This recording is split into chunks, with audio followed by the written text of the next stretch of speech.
Howdy Connection Group leaders, happy Thursday. I hope you're doing well.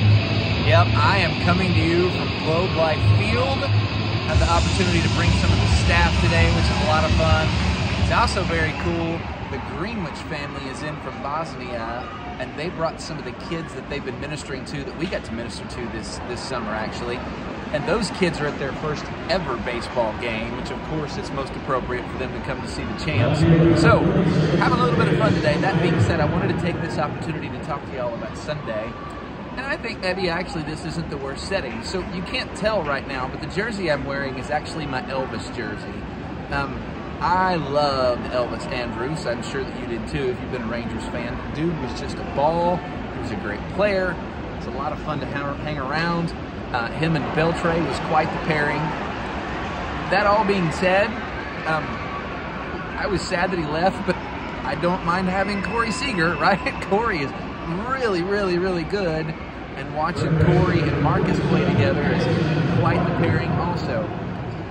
Change happens in our lives, and sometimes we get to choose the change, and other times it's forced upon us, right? But when we have those opportunities to choose the change, it's pretty cool to see passages like this where we see where the Holy Spirit really does want to have a say-so in our lives, and it's going to lead us to the correct answer. So the setting, and you've read from Acts chapter 1, is Jesus is ascended. The disciples are up in the upper room. They're praying. They're studying the scriptures. They're hanging out together. There's about 120 of them. And Peter stands up and says, man, I've been studying the scriptures. We need to pick a replacement for Judas. There's supposed to be 12 of us, the scriptures say. Let him be replaced. So let's pick a replacement. But they don't just do it real willy-nilly. They set down some standards. Hey, this needs to be somebody who's been from this beginning. He needs to have seen Jesus risen from the dead, because that's our role. He needs to know the things that Jesus taught, because we're going to play a large hand in leading the church that Jesus started. And so here's the guidelines that we have to operate within. Well, they bring forward two that fit those categories. And then they cast lots. But before they cast lots, they actually prayed, and they said, Lord, we need your guidance. Would you please make it clear to us who we're supposed to choose? And then it came down to Matthias. And so Matthias is chosen. He becomes one of the 12. And here in a little bit, the Spirit of God is going to fall, and some awesome stuff's going to happen.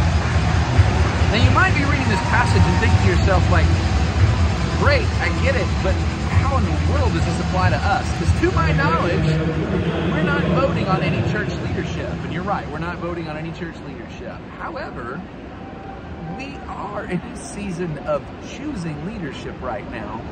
And you could say that it's a little bit contentious, and battle lines have been drawn. That's not unique, by the way. That's been the case of a lot of our elections here recently. But I think there's some pretty cool guidelines that we could encourage our people with right here. So for starters, they looked at the qualifications of these two people that were pushed forward. And so you have two people to vote on. They looked at their qualifications. They followed the biblical standards that were set aside. And then they went to the Lord and they said, Lord, tell us who you want.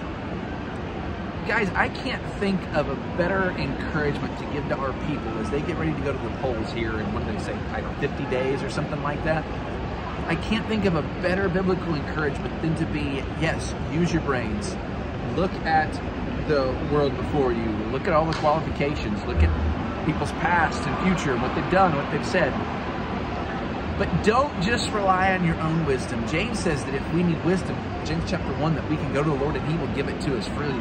The Spirit of God wants to speak into our lives in every facet.